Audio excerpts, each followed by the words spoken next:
अल्हम्दुलिल्लाह हमारी मईशत का हुजूम 452 अरब डॉलर तक पहुंच चुका है, जो हमारी मईशत का एक नया संगे मील है। जीडीपी के हजम में इजाफे की वजह से हमारी फ़ीकस आमदन पिछले साल के 1751 डॉलर से बढ़कर 1901 डॉलर हो गई है।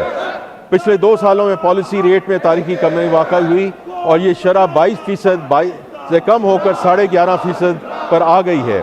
हमारे ज़र मादवा के ज़खायर में भी नुमायाँ बेहतरी आई है।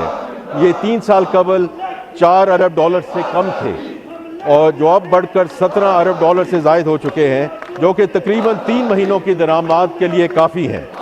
तरसीलात से ज़र भी नई बुलंदियों को छू रही हैं। पिछले माली साल के 38 अरब डॉलर के मुकाबले में इस माली साल के पहले 11 माह में तरसीलात का हुजम 38 अरब डॉलर तक पहुँच चुका है।